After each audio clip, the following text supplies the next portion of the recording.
Hey, welcome to the Treehouse Athenaeum, a place to discover the tools that empower you to embrace both the beauty and challenges of personal growth. There are so many branches leading to your roots. Come on, let's explore.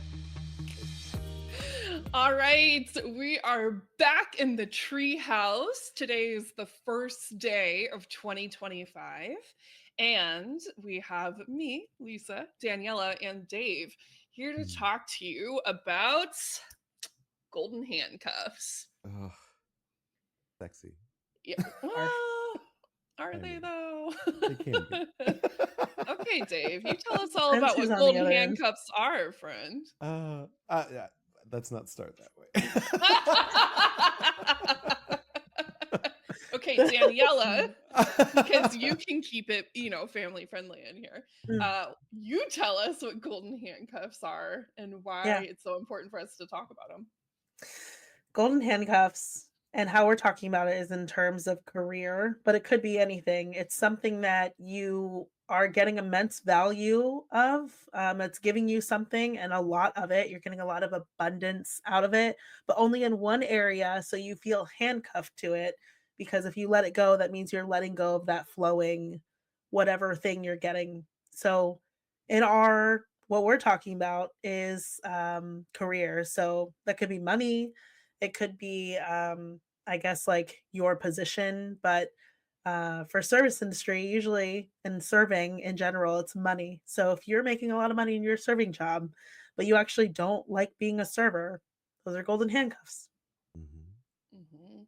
Yeah, it's like that one thing that's keeping you comfortable in an otherwise wildly uncomfortable life. And Mhm. for better or for worse, discomfort is typically the catalyst for change. Like we can change anytime that we want to, but oftentimes it comes from being just so freaking uncomfortable. And I think that all three of us have talked about this certainly off mic, and certainly philosophized about it quite a bit. And we've all approached it from different angles too. Um, so Dave, I'd love for you to start us off. Talk to us about what the concept of identity within work means to you. Mm. It's fascinating right now because it's shifting for me. Where I was and where I'm going it's just night and day. So coming from a server industry, that hospitality industry, literally to be of service to others is the basis of it. That's you're there for others' needs, and that's usually on vacation or while they're vacationing. But you're literally putting your needs aside to ensure someone else has a good time. And sometimes our identity can become enmeshed or over identified with that role, right? Um, I've been serving for years. I'm still in the hospitality industry, and I'm hoping to transition out soon. But I found my role. Well, we were talking about the pandemic. I really noticed this for me when in 2020 I lost my job and how much of my identity had been caught up in what I was producing, earning, and when I wasn't able to go out and perform, it really hit my self esteem.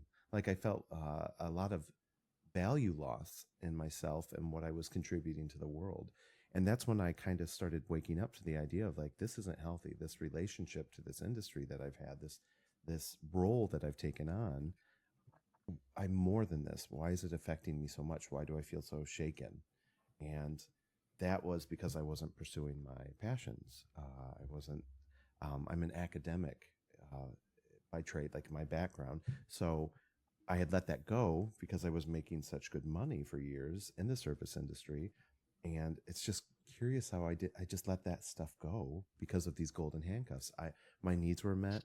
I had freedom in my schedule, but then I didn't even stop to realize that apathy and boredom had slipped in. And I was like, that's when it started to shift. And that's why I think the pandemic shook so many of us up and like woke us up, in a lot of different ways. But for me in career, that's one of the big reasons. Like I over identified with what I was earning and providing, but I was still unfulfilled and unhappy intrinsically. Yeah. I think the over identification with anything Yeah, can yeah, be true. really difficult, right? Like it's if you find a romantic partner is another place that this is extremely common, and you want them to be your best friend, and you want them to be your business partner, and you want them to be your therapist, and it's like this idea that they should be everything to you, but that's just unreasonable. That's not Yeah, reasonable for a romantic partner. It's not reasonable for a friend. It's not reasonable for parents, for family. Like we're very multifaceted like that, and you're never going to find an exact match in that way. And so why should it be the same? Why should we expect that out of a job? yeah, I agree 100%. Hmm, okay. So, Daniela, tell me a little bit about how identity work has influenced you as you've been doing more of that like inner work, learning who you are, doing that deep dive stuff that we know you are very much into, and Yeah. how that's impacted you as you've kind of been shifting careers over the last couple of years. So I had the opposite reaction to the pandemic. I was like, this is a dream come true. I get to be alone in my house with my books for an indefinite, at that time when it started, an indefinite amount of time. I was like, this is the best thing that could ever happen to me ever. Um, Mhm. just me, my husband, and my dogs. And it was at that point that I realized that the service industry was no longer sustainable for me, because I was like, I can live without this. I just need the money, which means that I Yeah. need to make money another way. And at the time, I had the opportunity to get my master's. So I started that at the end of 2020, I think fall semester. And that's kind of what I fell into during the pandemic time. And I just really like, I thrive in an academic setting too, Dave. So it's Mm. like, you just kind of, I felt like I traded one home for another. So service industry was, my golden cage, but academics is like I got to build the cage myself. It was Yeah. fun. But it's um interesting how that can also become golden handcuffs, right? Because your yeah. identity gets into your performance and what you're Mhm. creating and how people Yeah. perceive you. Yeah. Mhm. Mm. And so I decided to just wrap up my, whole academic career, which was all around tourism. So I got my master's in tourism, and then while also being in the tourism industry at the same time, it was very much an art reflects life kind of thing. And so towards the end of it, I had to do a self reflection. The kind of questions that were in the self reflection were more about what your skills are. Of course, it's all career based. So I could list my skills because of the Enneagram. So, like, I was like obsessed with the Enneagram, especially heavily around that time. And so when she was like, okay, like list your pros and cons. I was like, I literally just pulled up my favorite little Enneagram Instagram account and was like, well, here are all the pros and cons of a one. And of course, I edited what didn't resonate with me, but Yeah. um, it's like, and so it's funny because that doing that identity work and connecting it in that way, because of course I already had that language, I already knew those things about my Enneagram type, but putting it in paper in that way too helped me, because then it just became, okay, this specific skill set is exactly what I'm looking for in a job if I want to lean into my gifts in this way. And that's exactly what I did. So that identity work, it's like now I'm in a job. I'm, still dabble in the service industry, but now I'm in a different position where I'm doing what I do best, and I can do so with my eyes closed. So Mm. when it's time for me to push my boundaries and grow, and but I needed a baby step out of the Yeah. service industry because of the golden handcuffs. I Which is wanted something. Yeah. interesting because I'm still in it. You're on your way out, and then Mhm. Lisa made the jump before all of us. So, what was the catalyst for you? When did you know you wanted to leave it, and why, Lisa? This okay. Well, good thing I have a podcast here because this is kind of a long story. I was a server, like being a host at a restaurant was my very first job. I was a host at like Ruby Tuesday. And I loved it. It was a Same. great first job. And then at a Ruby Tuesday, really?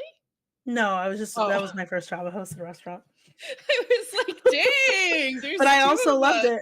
it. Yeah. Oh, rest in peace, Ruby Tuesday. Actually, it might still be around. I don't know, but it's like whatever. We're not going into that. So anyway, I worked at Ruby's. I worked at Chili's throughout all of college. I got really good at bartending.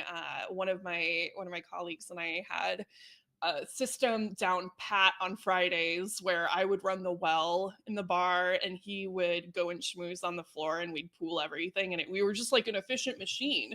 And I realized then, and this was back in like 2011, 2012, I was like, I don't want to do this forever. Like, this is good money. I'm learning a lot. I'm like learning time management skills. I'm learning how to think quickly on my feet, literally and figuratively.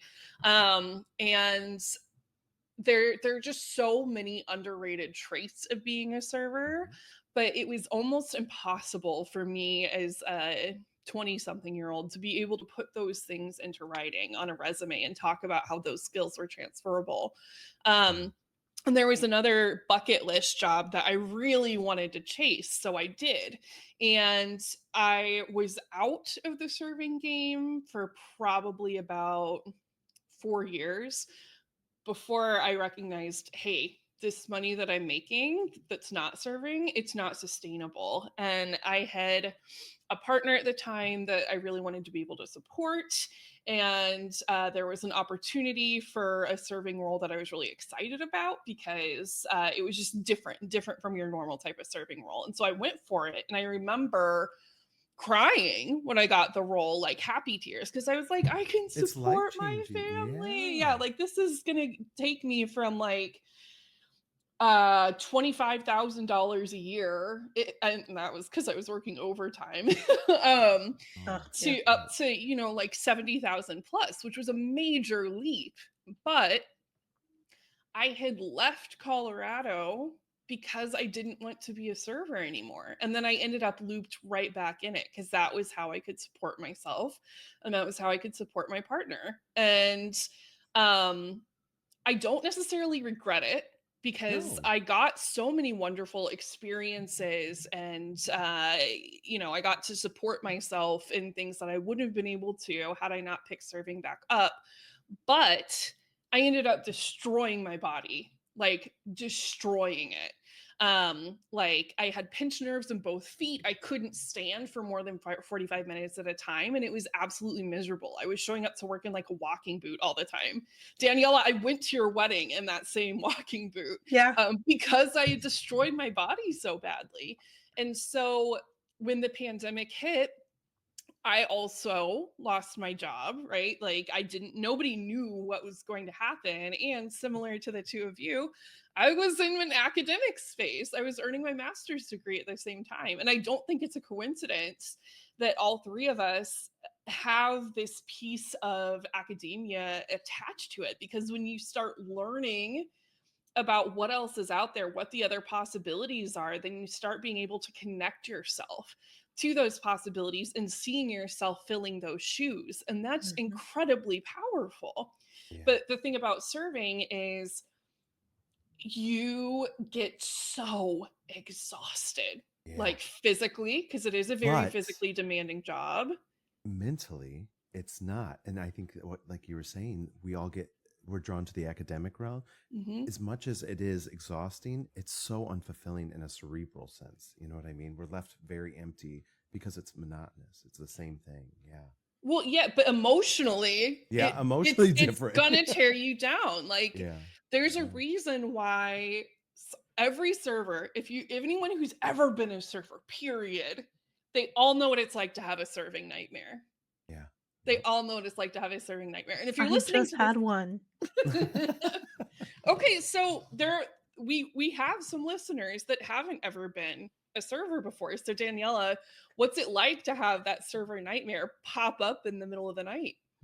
I mean, it's the most unwelcome thing. Obviously, any nightmare is unwelcome, but when your real life is already a nightmare and then your nighttime reflects it too, it's like, what did I do to deserve this double dose of BS? Because it's like, I already live this. I don't need this again when I'm trying to get rest, you know?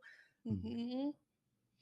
Well, and I mean, there's a lot to be said too about what your subconscious decides to dredge up when you're dreaming. And that's like a whole different podcast that is coming.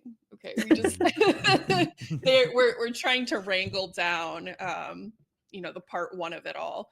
But your brain is basically like trying to tell your subconscious is like a little kid. It takes everything super literally.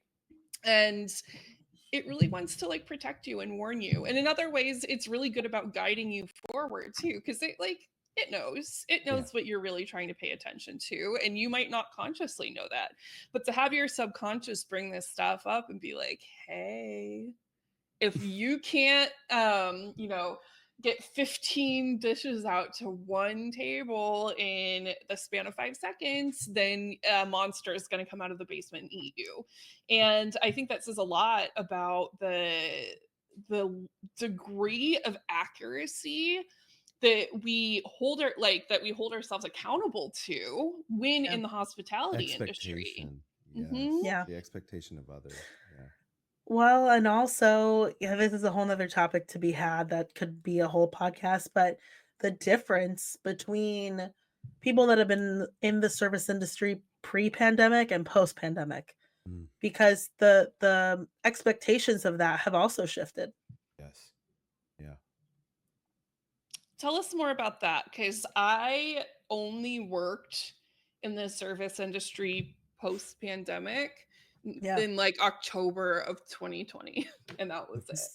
So Dave, chime in if I'm describing this wrong, but from my perspective, and also from it's a topic we studied when I was doing my master's degree. The quality, yeah, I'm going to go with quality I of would. service has declined post pandemic. However, it's interesting because if you deem quality as care, right? Like the level of care that the server, even if it's perceived, is putting into your experience, speed, accuracy, and also Friendliness. friendliness is, yeah, friendliness is huge, Bedside but that manner. should be common anyway. You would You're about think. to hear my thoughts on this. But if there's I think there's a camp now of people who entered the service industry post pandemic who don't think they need to give as much to get the same thing. And so pre pandemic servers or service industry people who are used to bending over backwards and doing, like going above and beyond for recovery, for, to get to ensure proper service, right? Like doing all of these things to do their job correctly. Now it's like if you do all of that, you're like gold star, you're like an amazing server when that used to be the baseline. Yeah. And so now the baseline is I took your order, I got it right and it came out. Period. And I You're charged you for the welcome. right thing. Yeah, Mhm. and you're fucking welcome. Yeah. It's like Right. there's like a degree of attitude. I don't know. It's Yeah. like don't expect a smile. Please Don't leave a expect comment. me to fluff. Yeah. Don't expect any of the old things. And so I think people recognize that there is a difference in, and not just in full service restaurants, but just in general. I And think this is interesting because I think it really speaks to the idea of, again, what we're giving of yeah, ourselves and right. what energetically, especially after the pandemic, it's really put things into perspective about Hmm. why we're doing this. Is the payoff worth it? Do I really need to sell myself Hmm. to the extremes that I've been going to these lengths um, like it's a value question I've noticed for like our self-worth, right? Yeah. I also think the quality of the guest has changed Yes. since the pandemic too. That's And the second just half. seeing, yeah, and just seeing how Mhm. people aren't showing up, the common decency, manners, the expectation is different. But then when it's tipping, it's so weird to have. It's like a mini People's Choice Award every table. Like you're coming up, Yeah. and I can give you everything and do a stellar job, but you still have the option to diminish like the tip, or not keep up your end of the bargain, kind of in Right. essence of the Mhm. social contract that we have. And it's such a weird thing, and I wonder if that shift, um it's just interesting. After the pandemic, I see it on both sides. So it Yeah. does. I think it's a cyclical thing too, because then why am I investing in these people that Yeah. aren't? It's a And weird thing. from the academic perspective, the prompts were always, how do we get back to the old? And I always kind of felt like, do we need to? Do we want On to? Yeah. on one hand, yes, right? Because service right now, in my opinion, sucks a little bit. But also, I don't want to go back to giving what I used to give. There must be some middle ground where you have integrity in your work, your coworkers have integrity in their work. So the business is running the way it was intended to, but also I can still maintain my personhood.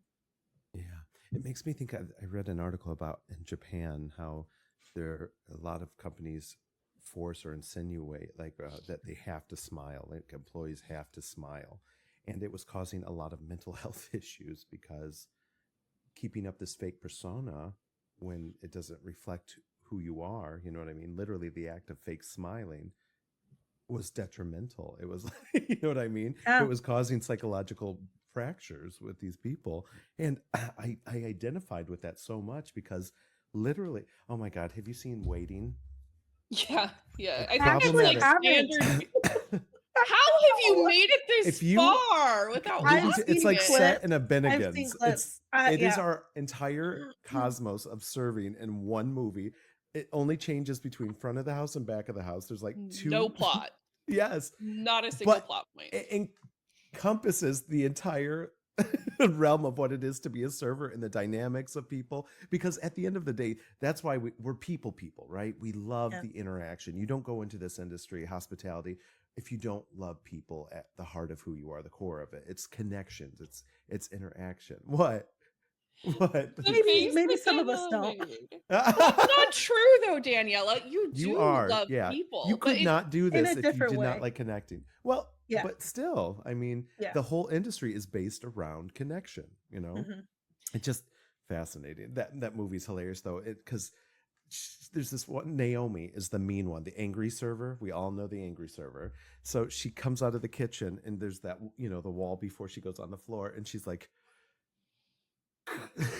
and she's like, hi.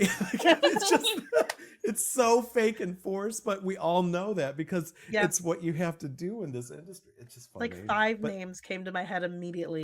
you know these people I like the know them, soul's been yeah. sucked out of them. But it's that giving, that false place of it's inauthentic, you know what I mean? And over time that transforms who you are, how you relate to the world, what you take home, how you feel about yourself. And we were talking in the beginning of this, like that giving up of yourself, that over identification of the role. It's very curious.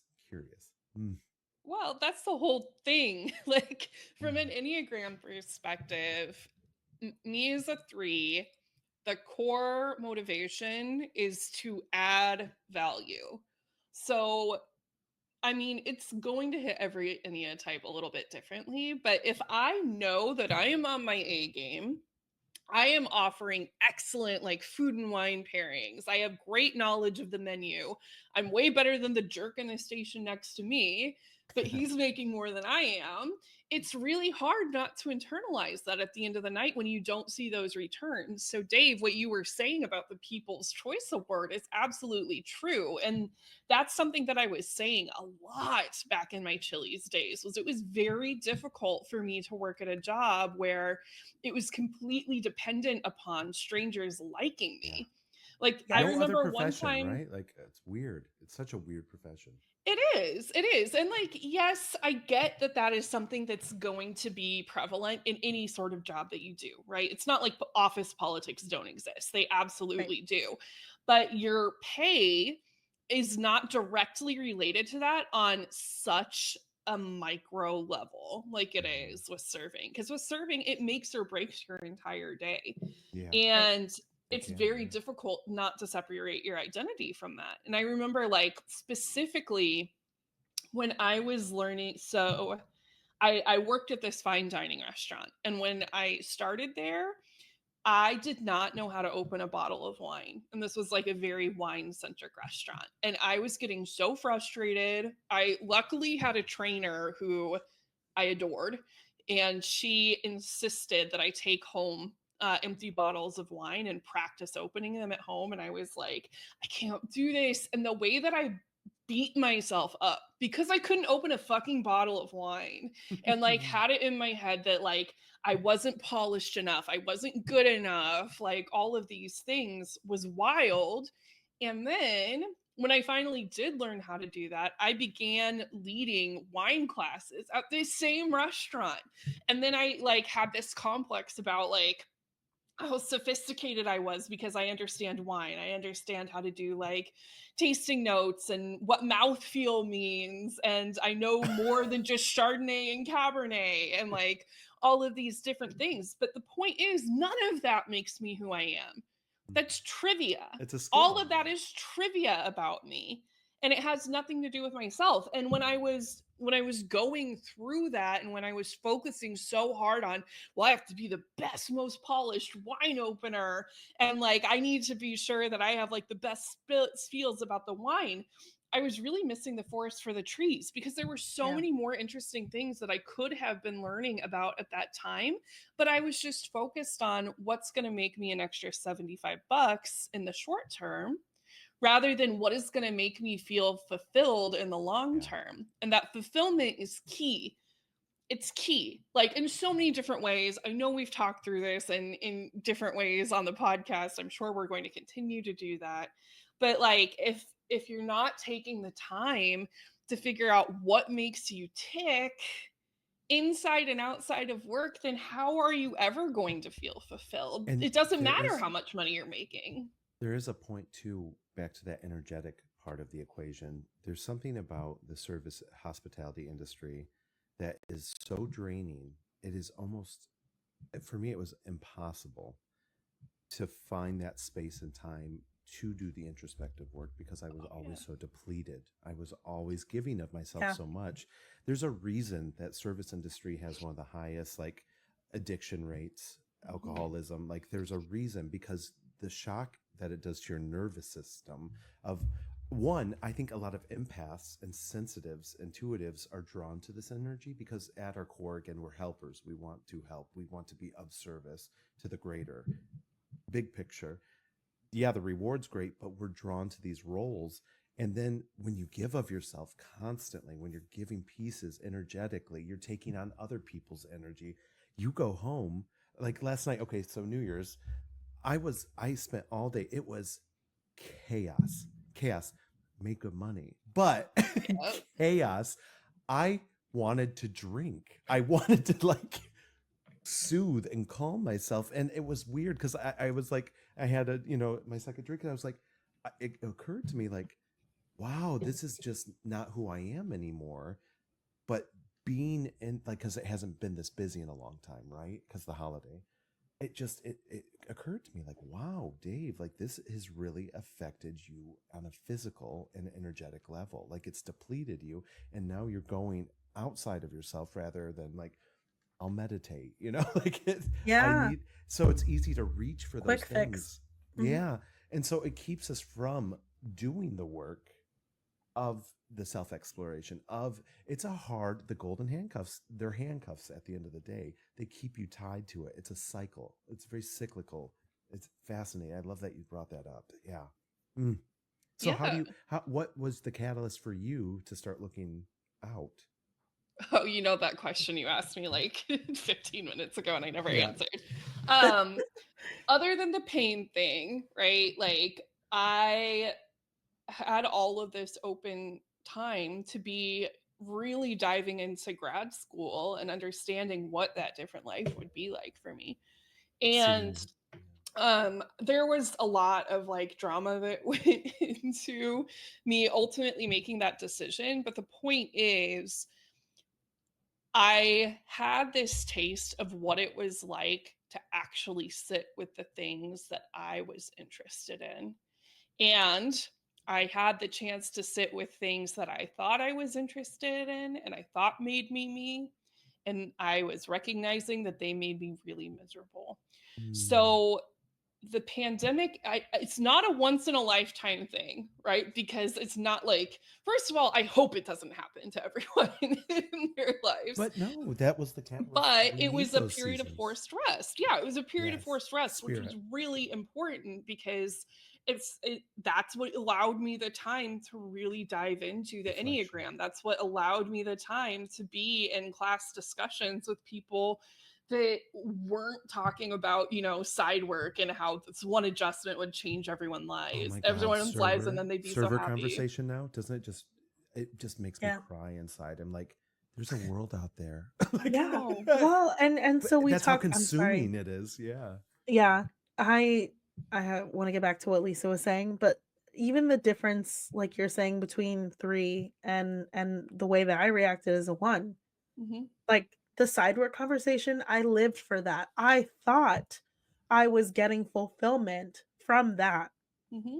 because fixing the efficiency, fixing the flow, the operation itself made me be like, I'm doing something here. Yeah. Yeah. But Yeah. I that's not what I would wanted to do.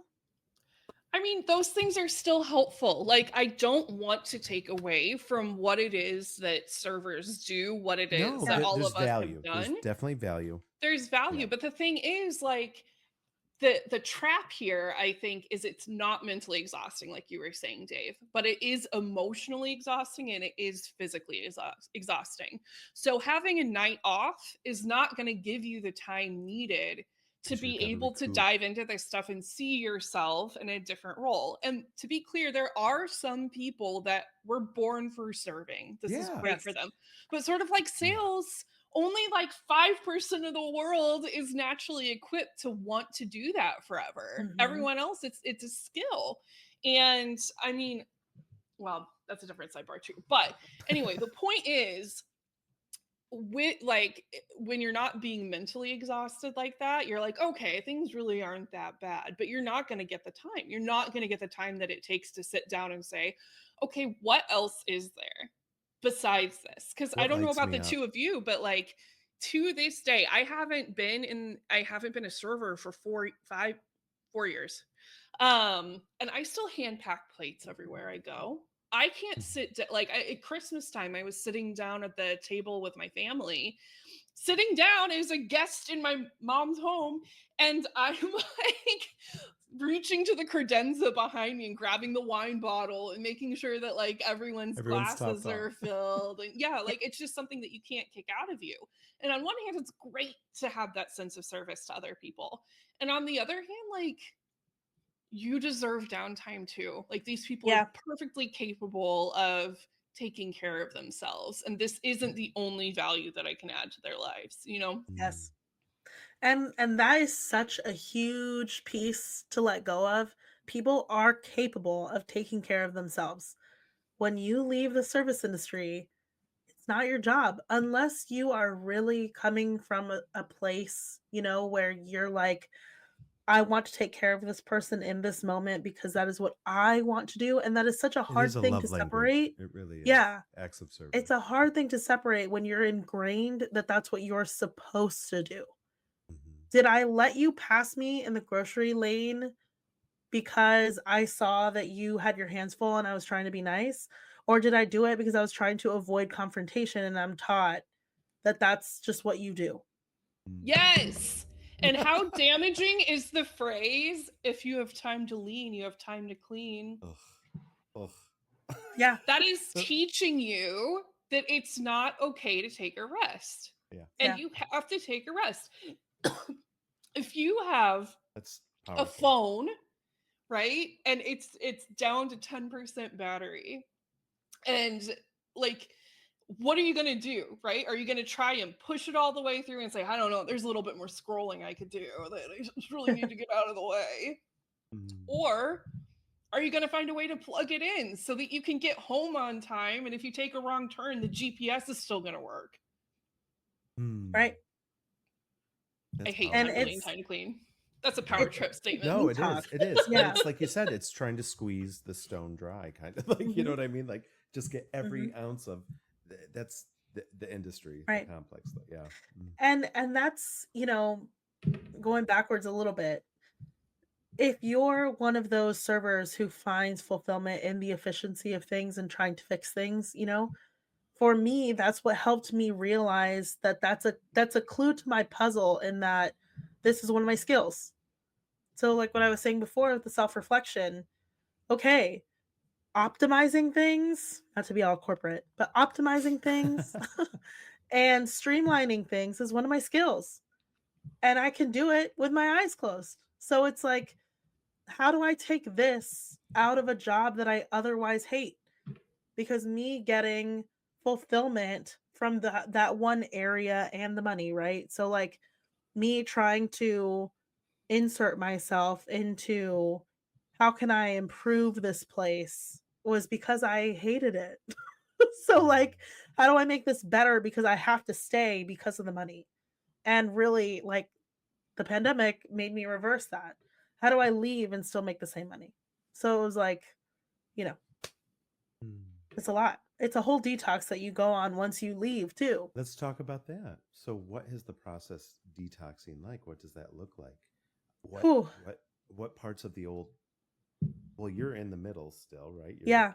half in, half out. Lisa, what was that I process? Yeah, I'm curious. am incredibly lucky that I have Lisa. Yeah. There were some moments, where I would like talk to her about my new office job and I'm like doing this thing and she's like, "Okay, but be careful not to do X, Y, and Z." And I can't remember the specific scenario now, but essentially give too much of yourself. Mm, Don't overdo it. Like you're not in a role anymore where you fascinating. have to overperform. Your value is no longer based on, obviously performance, but not to the degree that it is serving. So do your job right and well, but also like it's okay to slow down a little Boundaries. bit. And had Yeah, you not told me that, I would have been still doing it. Mm, I'm always looking out for you, Langella. mm. For the audience, Langella is a nickname that I've not been able to kick out of my vernacular for Daniela for years. I don't remember the origin story, but no, you did not mishear that. Yeah. Um, I think for me, the detox, I mean, my detox for just about everything is just crying incessantly. Release. Yeah. It is. And I mean, every server knows your best friend is the walk-in where you can go and scream and cry and then go back on the Mhm. floor. But I didn't have to go back on the floor. And I'm still in a very service-oriented role, right? Because coaching other people is being of service to them. But it's being of service to them in a way that feels Much more more mindful. profound. Um and again, like I had plenty of shifts where I would like make or help select the perfect wine pairing, or like I would be able to set up some sort of like surprise thing for a kid that would just make them super happy, like all these different things, and that was fulfilling. But it's not fulfilling in the way that like actually following what I know I was meant to do is. And I Mhm. did take a pay cut. I took a significant pay cut when I started doing that. I think I dropped like $30,000 a year. 30 or 40. Like it was significant. Yeah. And that was a tough pill to swallow. at And that's first. something, there is a cost. There is a There cost is. to choose yourself. And I want Yeah, to put that out there. If you've been debating, it takes time. It takes but it time is to leave. temporary. Yeah, it Yeah. is You temporary. recoup it. You really Yeah. do.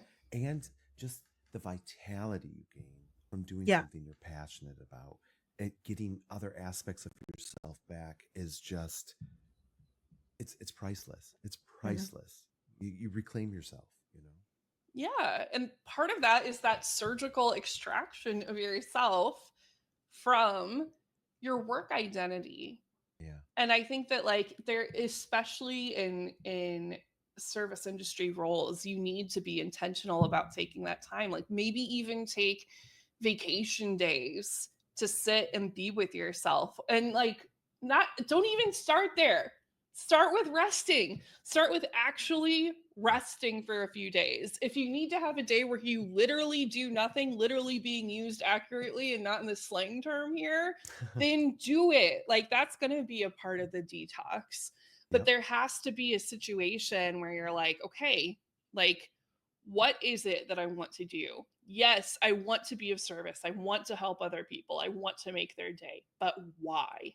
Yeah. And there are so many different ways to do that, you What are your know? And Yeah. I think it giftings? even looks Yeah. different for all three of us. Like, Yeah. Dave, what's your version of service as you think about it now? I'm a teacher at my core. And a lot of, it's funny, the thing I love about the service industry is because you are a jack of all trades. You have to be a master of a lot of little things. You know what I mean? And when you were saying like you're making these special events for kids, you're doing that. You're also a counselor. You're also Mhm. helping people through these intense periods in their life. Um, for me, the teaching, the instruction, that's my gifting, that's my passion, and that's what I get to do with every little table. But again, it's not enough because I want the depth. And but so that's how I found out, like the way people responded to me. That's how I followed my giftings. Um, I always talk about the universe gives you nudges and hints to what you should be doing, like your path, what your soul's here to do. And one thing, still to this day, once or twice a month, I'll get a table that just stops me, or a woman or a man. Like you're just, you're very calming. Your voice is very soothing. I don't know if you know that. It's just I'm very comfortable, and it's the weirdest thing, but it's not at all because I teach yoga, I do meditations, and it's that teacher spirit in me, to make that comfortable, interaction. Um, and Mm. so that's how I started learning what my giftings were and what my deeper passions were.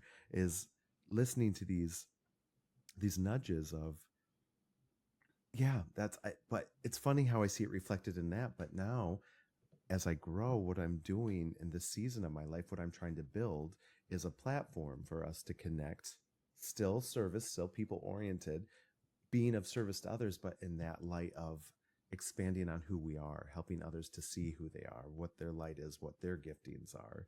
So, How have you been able to identify those nudges now that you're back full time and really working through this and having to balance between the two? It's like you're flipping a switch between the two from what I've observed.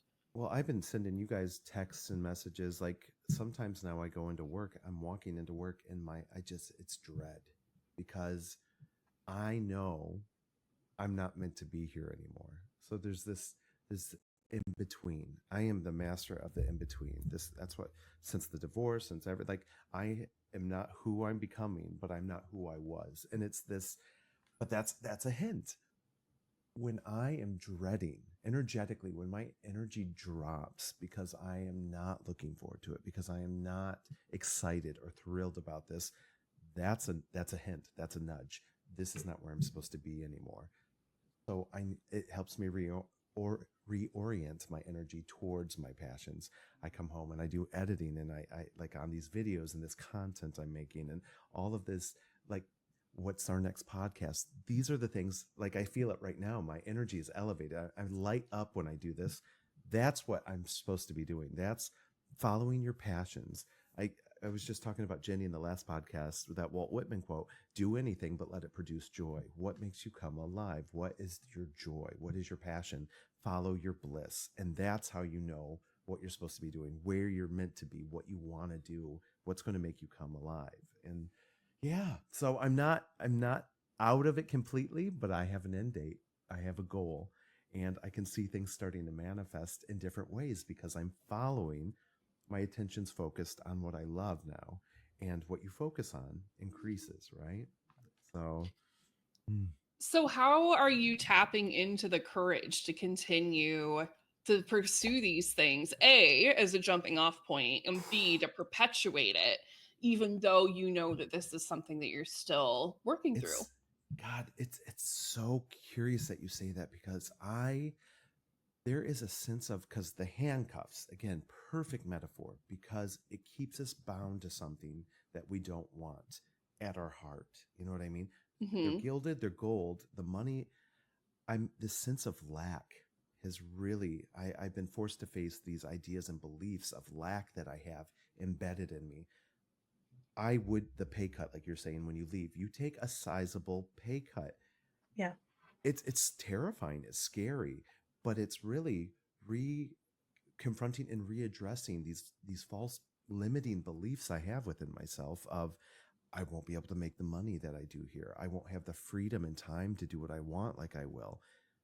When the truth is, if I'm doing what I love, if I'm pursuing my passions, time just it will change for me because it won't feel like work. It won't feel like I'm being suppressed or held down or captive because I'm doing what I love. There's freedom and expansion in that. Mm, And there's also just something we haven't really tapped into yet, but the community, the serving community itself also exacerbates those fears. When you yeah, are leaving, when you're talking about leaving the service big industry time. and you might be talking to your server friends or your coworkers, it's like all of these fears were in your head just multiplied by 100 because now they're being said out loud and to you by people who are in the same shoes, who probably also are not part of that 5% that genuinely are meant to do this, are going through the same thing of like, what else can I do? What else is there? I'm scared. Because once you've And done it, it for so long, that's who you yeah. are. So Hmm. to turn the ship, yeah, like you said, there's a lot of fear with that. Yeah. Hmm. Mm, And I experienced, I mean, even in the beginning, um, when I got into, I think, the serving job that changed my life, I, within a couple years, knew that I wanted to phase out, but I still stayed for another 6. And part of that was because when I first started talking about, I think I want to do something else. I don't think I want to stay in this forever. And again, this 2 years into the job that really like gave me a lot of opportunity and, financial freedom and all of the stuff. there is I had a something about having coworker. cash in your pocket all the time. So there's an Yes. actual, like, literal, like Yeah. the monetary, the endorphins, Hmm. like of Yeah. having that instant gratification. Yeah. And Hmm. I would not say that at that point I was a career server yet. I feel like I still was like I could get out of this if I wanted to. But there were people that I respected, coworkers who were career servers who had great lives and, were older and seemingly wiser, who were like, "You're shooting yourself in the foot if you leave because I Fear, tried it and fear, I have come fear. back." Yeah. And I listened. So I stayed another 6 years and just watched myself descend into misery, literal misery. And I was like, I can't do this anymore. It's so the again, you're talking about a pay cut, like you're trading something. So the golden you're taking the golden handcuffs off by saying this whatever amount of money that you're trading in is now worth a piece of your soul back. Yeah. Yeah. And again, like full circle, this isn't just about serving. This can be anything. This can be a Hmm. relationship. This can be um, notoriety at work, or it's like a role you take on as a parent. Like it, Mhm. when you trade your essence for something that is not authentic to you, that is, it steals your vitality. It is not life giving. And that's, I think you're hitting it on the head right there. That fear can manifest in any form, in any of these ways. And so what are your golden handcuffs is what I'd like to challenge everyone to think. Like, where in your life are you afraid to expand, to go deeper, to try more? I love the quote. It just came up talking to a boy. But if it doesn't scare you, then it's probably not worth doing, right? It's the quote that came up. And we get complacent, we get so comfortable, and we forget that the point of life is growth. Once you stop, once you become stagnant, it's just it's a different world. Like you said, the sadness, the depression, it brings anxiety. Like, interesting. I think that the follow through is a big part of that too. Yeah. Because it's one thing to like, jump off and try something for a couple of months and then recognize that like it's not too late to fit back in that same space that you were hanging out in before. Right. And we know what that feels like. We know that it's comfortable and we know what to expect Familiar. most of all from it. Yeah. And it's quite a different thing to leap off and say, you know what, Terrifying. I trust in myself to know what the right moves are to keep moving forward, even What if I I need. don't know what those moves are right now. Where I'm Yeah. putting it. And I think that gaining that trust in myself was what helped me finally leave. Because I did for 4 years. And then I still had it in my purview. And I still had it in my mind that this is still an option to serve. But it's not easy.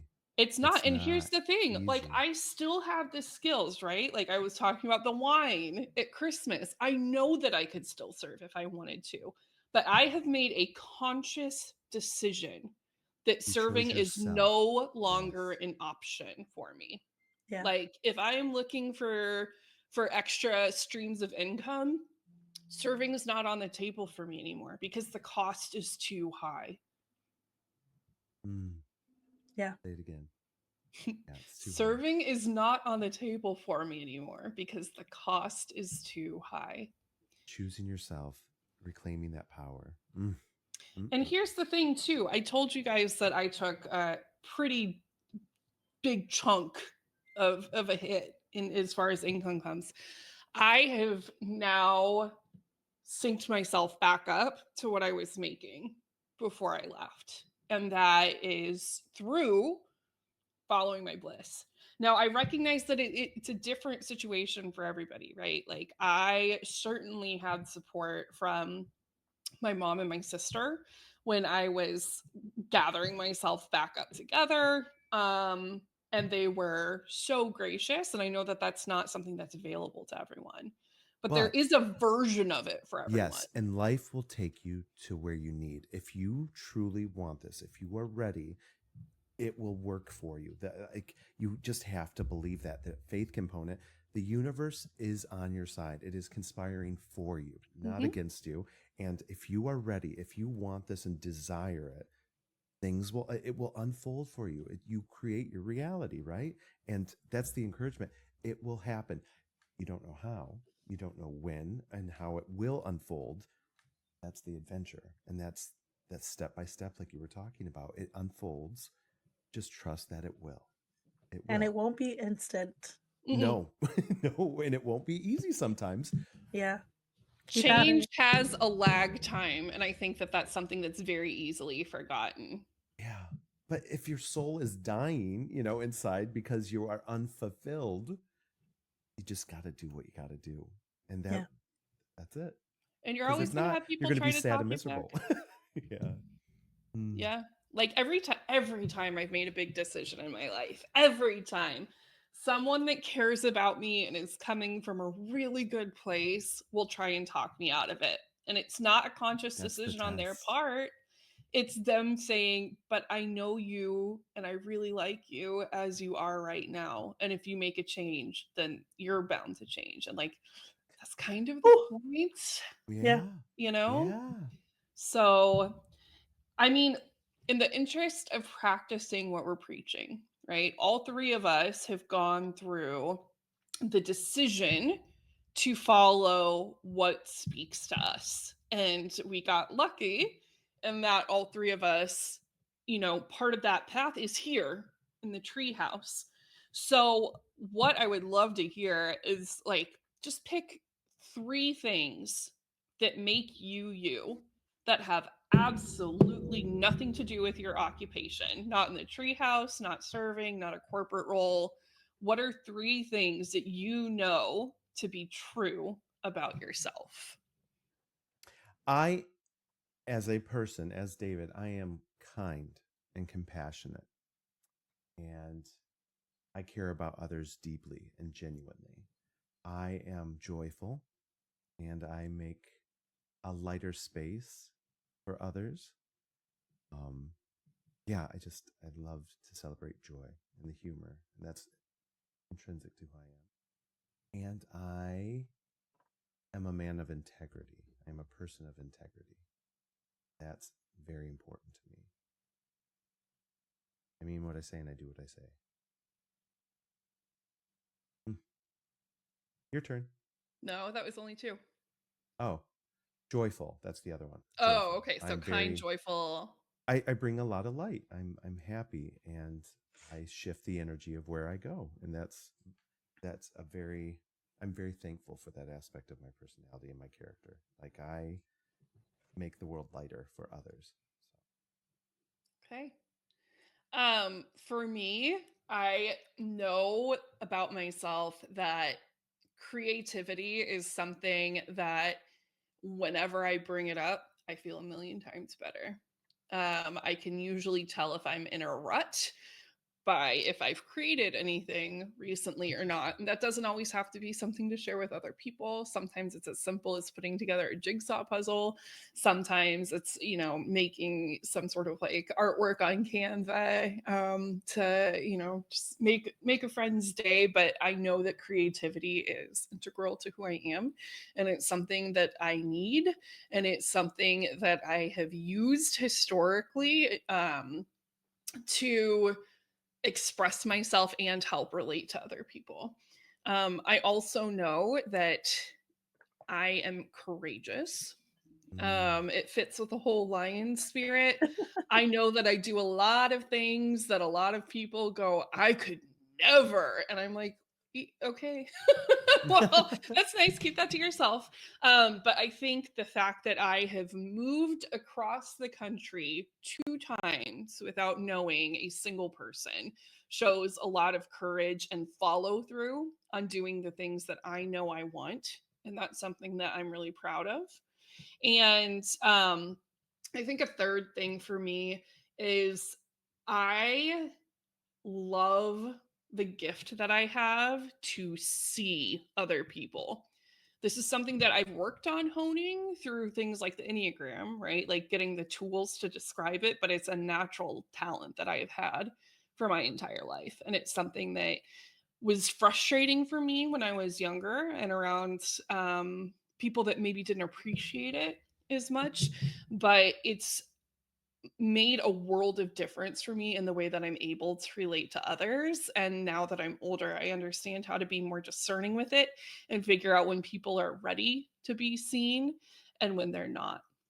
And I Mm. think those are pretty cool things. Amazing things. My turn.